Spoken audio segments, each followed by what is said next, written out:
सभी को जय श्री राम, राधे राधे। मैं ईशा, पुत्री अशोक कुमार अरोड़ा जी की। आप लोग मेरी वीडियो देख रहे हैं ना।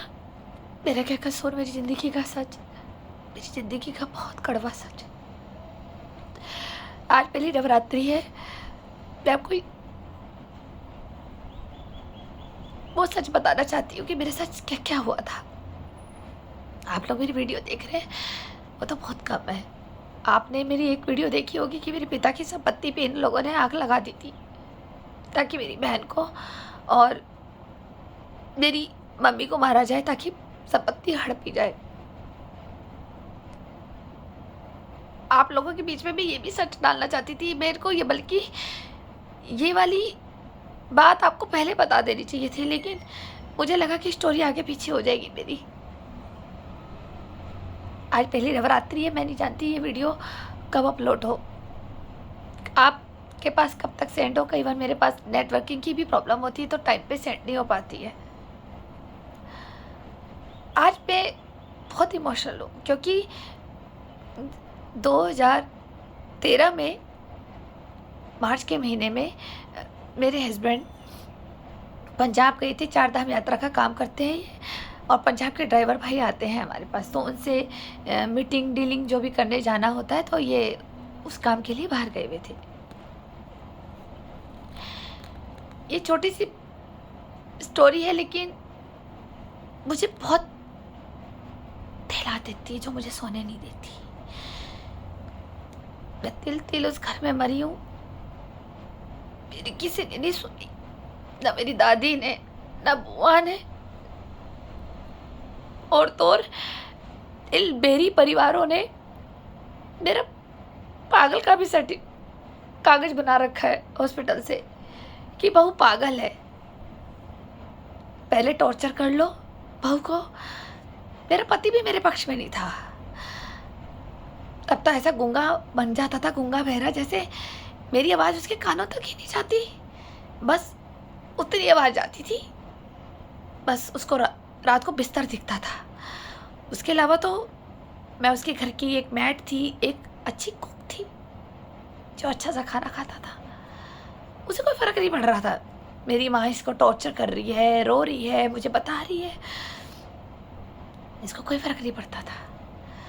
बड़ी भाभी आके मुझे वो गालियाँ दे रही है, बड़े भाई साहब राहुल बेरी जी वो मुझे सपोर्ट नहीं कर रहे हैं, और ऊपर से और धमकी देते थे कि अगर तू पुलिस में गई ना तो तेरी माँ और तेरी बहन और तेरे को एक साथ हम बिठाएंगे पागल खाने, या तुझे बंद करेंगे। तो जानती नहीं है हमारी पावर को।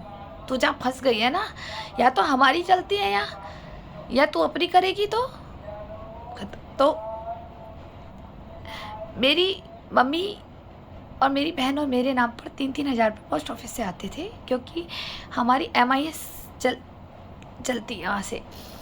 4.5 लाख एक बंदे पे होती है स्कीम, तो 4.5 3 लोगों पे थी, तो 3-3 हज़ार पे हमारा इंटरेस्ट आता था, 9,000, और मेरी मम्मी को घर का राशन पानी के लिए चलाने के लिए दिया जाता था, जिसमें करता भरता मैं ही थी। इट मीन्स मैं ही हेड थी इनकी।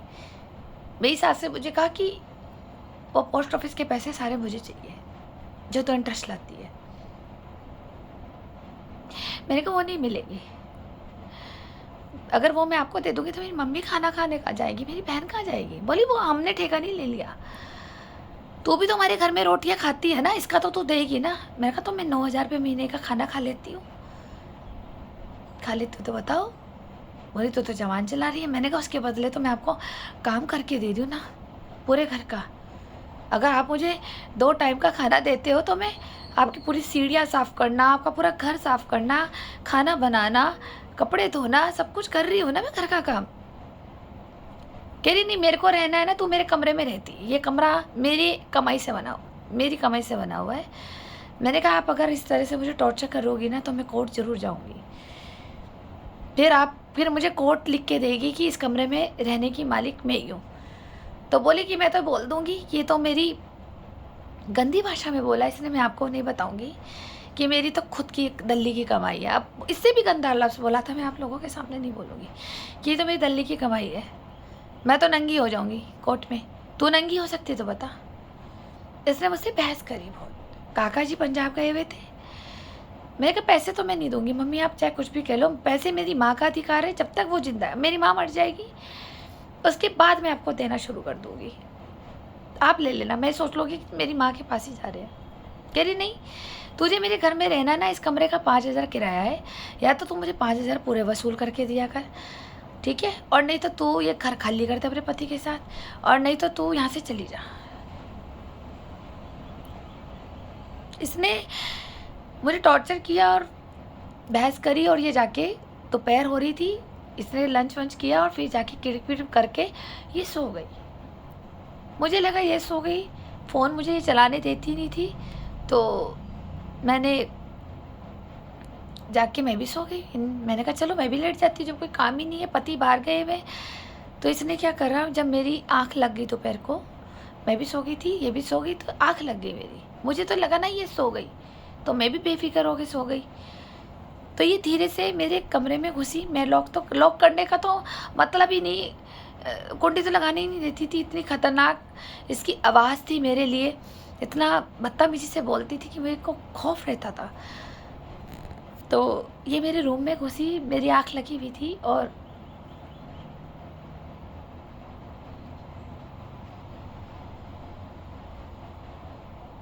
इसने मेरे ऊपर पेट्रोल डाल दिया। मैं बहुत हिंदी बोलती हूँ।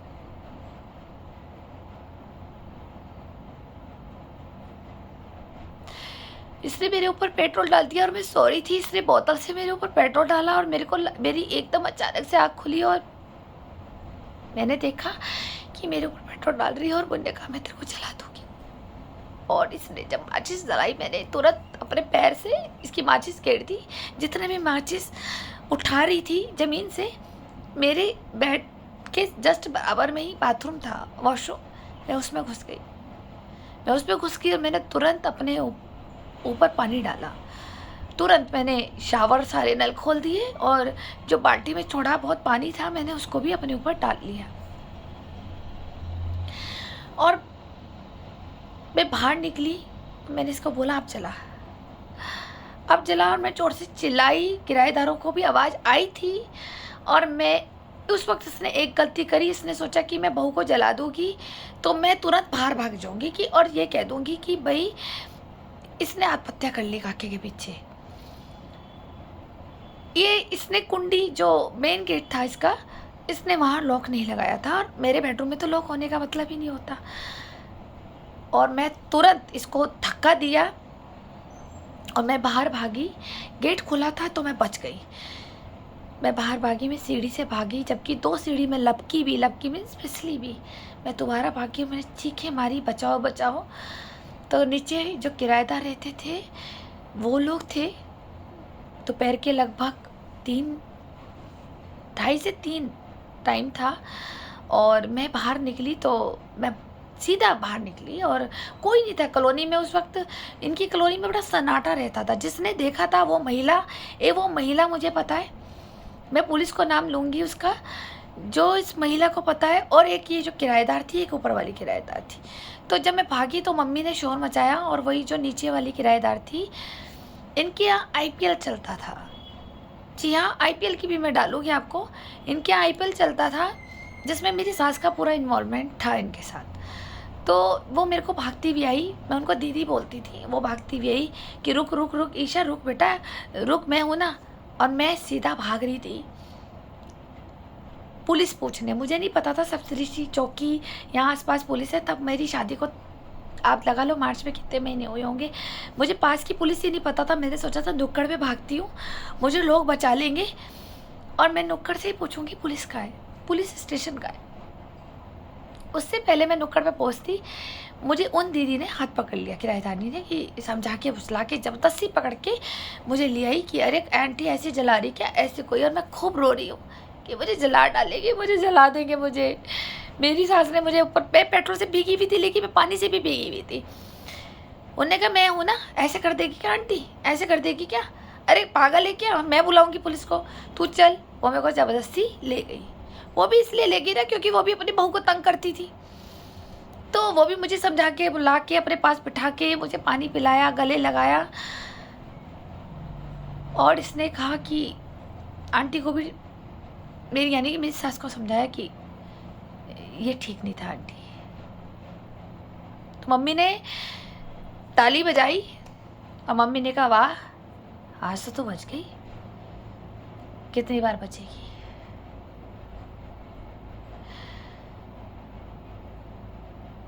कितनी बार बचेगी।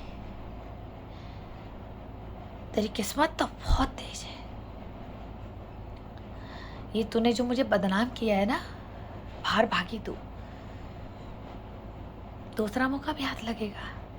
तो मैंने तुरंत अपने हस्बैंड को फ़ोन करा, मैंने कहा कि आप जल्दी वापस आ जाओ, और इसने ऐसे ऐसे काम किया है। तो ये आए, ये तुरंत आ गए, वहाँ से रात को 11 बजे घर पहुँच गए थे। पर बेटे की कहाँ चलेगी। उस वक्त तो बेटे ने भी एक्शन नहीं लिया, और नहीं चलेगी इनकी। मुझे दबा दिया। मैंने सोचा कि मैं पुलिस में जाऊंगी, पर इन्होंने लोगों ने मेरे पे और निगरानी लगानी शुरू कर दी, किराएदारों की भी, और बाहर से मुझे लॉक करके जाते थे ये लोग दुकान पे।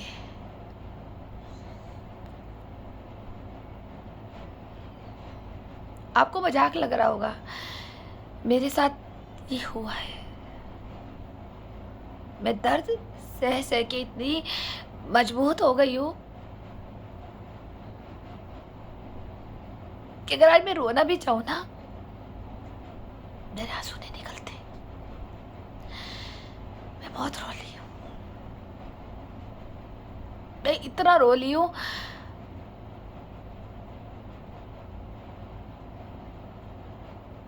मैं आपको नहीं बता सकती। अब मेरी सुनवाई करने वाला कोई नहीं है, ना मेरी दादी, ना बुआ, ना पड़ोसी, ना पुलिस, ना फ्रेंड, ना मेरी बहन। मम्मी और बहन की ज़िंदगी बचाने के चक्कर में मैं अंदर ही अंदर अकेले झेलती रही दर्द को। उस वक्त पति के सामने बात हुई कि ये सब हुआ, मेरा पति ने कहा ठीक है मामला दबा दो। इसके लिए ऐसा लगा कि कुछ हुआ ही नहीं, और लोगों को लगता है कि मुझे राम मिला है। तुम लोगों के पति हो जैसे वो शराब पी के बस मुझे मारता नहीं है, या तुम लोगों को तमाशा नहीं दिखता मेरा, इसलिए मुझे राम मिला है। इससे बढ़िया चुप रहने वाले पति से तो अच्छा था एक मारने पिटने वाला ही मिल जाता, कम से कम समाज को दिखता तो कि हाँ ये मारता है। पर ये नार्सिसिस्टिक पर्सन है, सब गुनाह भी करते हैं और हवा भी लगने नहीं देते किसी की। आज मैं इतनी परेशान हूँ ना, मुझे इतना टॉर्चर कर दिया इन लोगों ने कि मन करता है या तो मैं आत्महत्या कर लूं या मैं इन लोगों को मार दूं। क्या करूं मैं, बताओ। कौन सुनेगा मुझे। मेरी तो लड़ाई 2012 से ख़त्म ही नहीं हो रही है, और अगर आज मैं तलाक लेके, इतना मुझे बीमार कर दिया पहले इन लोगों ने, मानसिक टॉर्चर कर दिया, इतना मुझे फिजिकल बीमार कर दिया, मेंटली बीमार कर दिया। आज मैं इनका तलाक लेकर के मैं अकेले धक्के खाऊं गुरुद्वारे में, आश्रमों में, पिता की संपत्ति तक इन्होंने ले ली। मैं जाऊं तो कहाँ जाऊं, कहाँ जाऊं मैं। इन लोगों ने सोचा कि इसको इतना टॉर्चर कर दो कि मरने के बाद तो सब कुछ फिर हमारा ही है।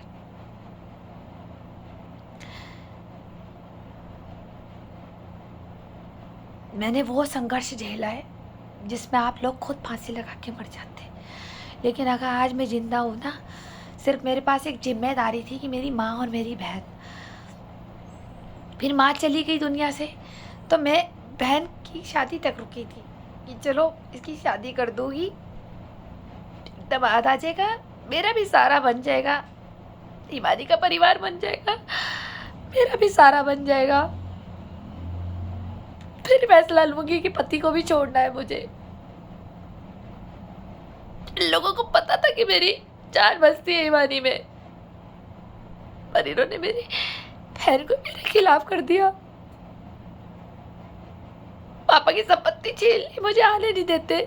अगर मेरे को वहां आने दे तो मैं अपने घर में आराम से रहूँ ना पापा के मकान में, लेकिन नहीं, इन सब की प्लानिंग थी। इसको मेंटल कर दो, इतना कर दो कि ये पागल खाने में जाए, बिजली के करंट खाए, चीखे चिल्लाए और सब कुछ हम इसका माल खा लें।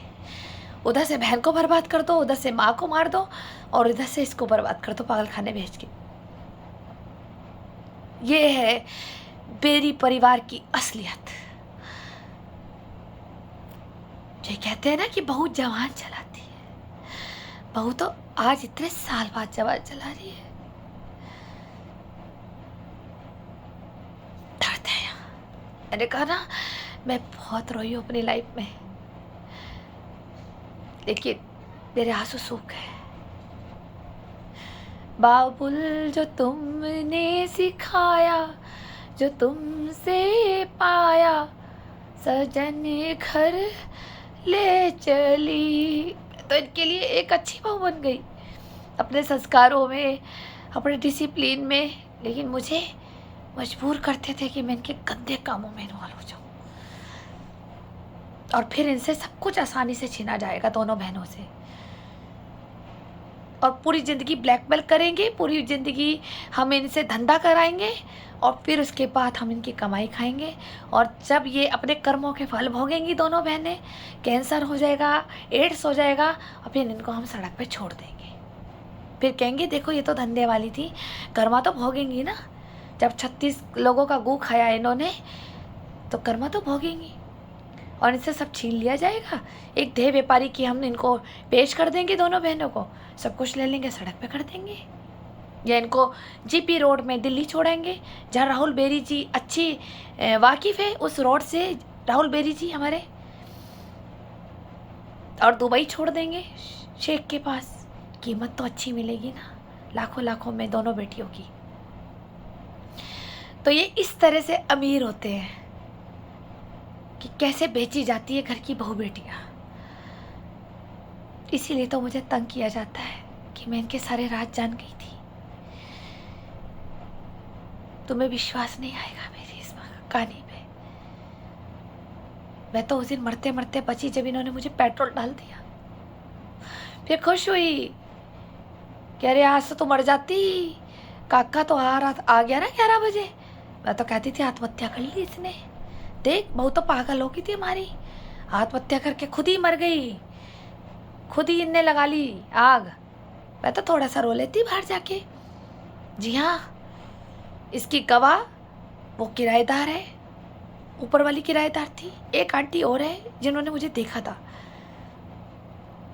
और जिसने देखा नहीं है, जिसने सिर्फ मुंह से सुना था, वो प्लान अंजू भाभी, मेरी बड़ी जेठानी, जिसको ये पता था कि मम्मी ने आज इसको पेट्रोल डाला है। और ऐसी ही इसने दोबारा कोशिश करी थी कि मुझे जिंदा जलाने के लिए इसे गैस ऑन खुली छोड़ती थी किचन के अंदर, और तीनों बर्नर इन्हें ऑन कर दिए थे और खूब गैस निकल गई थी। इसने मुझे बोला शाम के वक्त कि 4 बजे चाय बना ले।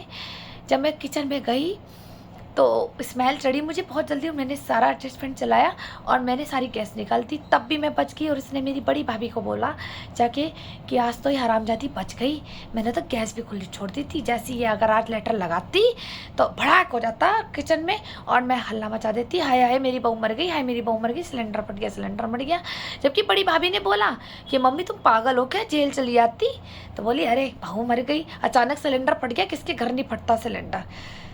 उस वक्त जब मैंने एडजस्टमेंट चला के फटाफट गैस निकाली, मेरे को डर था कि मुझे ऐसा लगा कि मैंने तो नहीं खुली छोड़ दी, लेकिन मुझे याद आया कि आज तो मैंने खाली रोटी बनाई है, कल रात की सब्जी हमने खाई थी, वो सब्जी माइक्रोवेव में गर्म करी थी हमने, और गैस का बर्नर मैंने इधर लेफ्ट वाला जलाया था, ना कि बीच वाला, ना कि राइट वाला। तो मैंने कहा ये तीनों बर्नर ऑन है और सिलेंडर अभी 2 दिन पहले लगाए, तो ये खाली भी हो गया सिलेंडर और इतनी गंदी स्मेल गैस की चल रही है। तो मम्मी ने कहा देखा कितना दिमाग चलाती है कि किचन में घुसी और एडजस्टमेंट चला दिया। पहले तो सारी गैस निकाली इसने, खिड़की खोल दी, दरवाजे खोल दिए और इसने एडजस्टमेंट चला दी। नहीं तो ये तो जाती, अगर कोई अनपढ़ बहू होती ना तो जाती इसी तिल्ली में तिल्ली जलाती माचिस की चाय जलाने के लिए और आज ही चल जाती, आग पकड़ लेती। मेरा तो ये भी प्लान फेल हो गया। इसकी गवाह अंजू बेरी जी है। जी हाँ, तो क्या ये लोग मेरे साथ सही कर रहे थे? क्या मैं गलत कर रही हूँ? अब इनके राज खोल रही हूँ मैं यूट्यूब पे, आप बताइए मुझे। मेरे पास तो बहुत घिनौने घिनौने सच हैं इनके, जो मैं सबके सामने भी नहीं बता सकती। आज पहली नवरात्रि है, मैंने सोचा था आपको मैं अपना सच बताऊं जिंदगी का। धन्यवाद। और हाँ, मैं अपनी बहन से भी कहना चाहती हूँ, अगर तेरी बहन ये जिंदा नहीं होती ना, आज तक तेरी माँ को भी मार देते ये लोग और तुझे भी।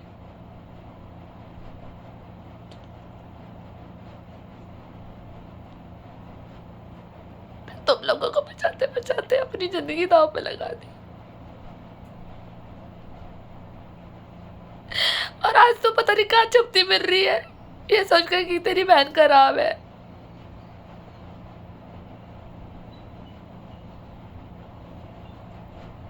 तेरी बहन के ऊपर पेट्रोल डाल दिया था इन्होंने। मैं कहाँ जाऊं इंसाफ लेने, कहाँ जाऊं? अगर मैं आप लोगों के सामने जिंदा हूं तो कुछ ना कुछ तो परमात्मा की शक्ति है। मेरी बुआ मासियाँ सब सब तमाशा देखती है, सब। इन्हें तो शर्म ही नहीं है कि इनके माँ बाप नहीं है, हम इन बच्चों के ऊपर हाथ रखे अपना। इन्हें तो शर्म ही नहीं है।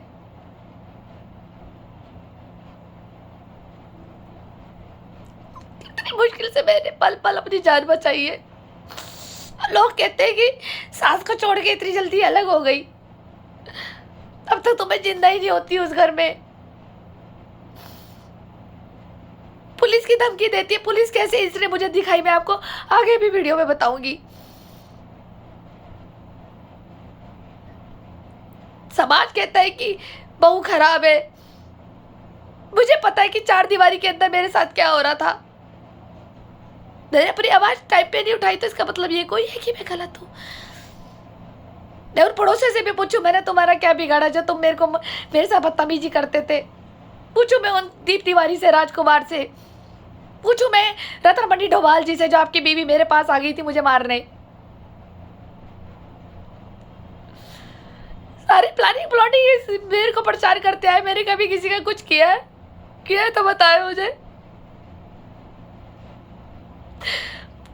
घर वाले तो थे, तो मुझे कॉलोनी वाले भी तंग करते हैं।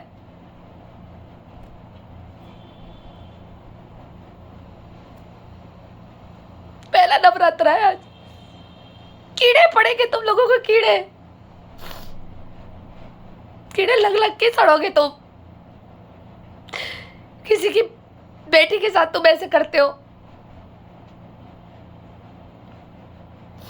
और मेरी अपनी बहन से भी कहना चाहती हूँ, तू जो छुपती फिर रही है, तूने दादा का पापा के बारे में कभी सोचा, जिन्होंने इतनी इज्जत बनाई है? शर्म नाम की तो कोई चीज ही नहीं हुई तेरी तुम्हारी मर्यादा रखने के लिए, तुम्हारी शर्म, परिवार की इज्जत रखने के लिए इस बहन ने इतना बलिदान दिया है रूमा मेरी के साथ। और मेरे खिलाफ चाल प्लॉटिंग कर रही, बुआओं को भड़का रही और दादी को भड़का रही है कि मैं खराब हूं। तेरी जैसी बहन तो कोई भी नहीं मांगेगा, तेरी जैसी लड़की भी कोई नहीं मांगेगा। अब लोग कहते हैं बेटियां तो लक्ष्मी होती है, तेरी जैसी बेटी मांगेगा कोई? अब तेरी जैसी बेटी, तेरी जैसी बहन मांगेगा कोई? तेरी जैसी बहनें ही दाग लगाती है बहनों पे। तभी लोग कहते हैं कि कोई भाई भाई का नहीं है, बहन बहने नहीं। जिस घर में राहुल मेरी जैसा भाई और जिस घर में तेरी जैसी बहन हो, तो कोई कभी किसी के घर नहीं बसेंगे। अरे पापा ने भी इतना समझौता करा है हमारी मम्मी के साथ। तुझे मैंने क्या क्या दिया था जो तू ऐसे घूम रही छुप छुप के?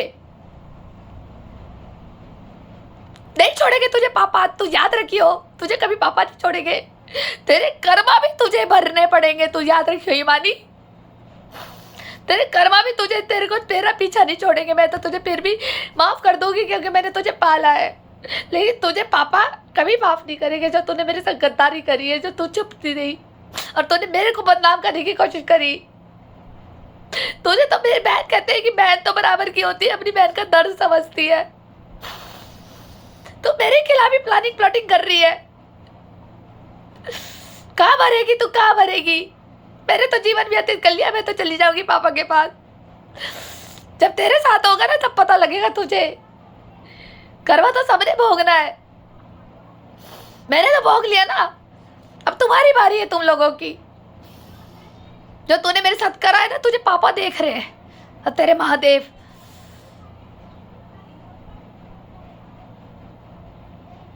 मुझे कह रही है लालची। लालची तो तू है जो पापा के मकान में ताला लगा के घूम रही है, जो मुझे आने नहीं देती है। मेरे पे अंदर लालच होता ना तो मैं कब की कोर्ट चली जाती, तुझे खड़ा कर देती मैं कोर्ट के अंदर। और मुझे अब कोर्ट भी जाना पड़े ना, मैं जाऊंगी। अब जाऊंगी मैं तुझे लेके कोर्ट। तेरी धज्जियां उतरेगी ना, तू देगी जज को जवाब। 5 साल से तूने मुझे क्यों नहीं आने दिया।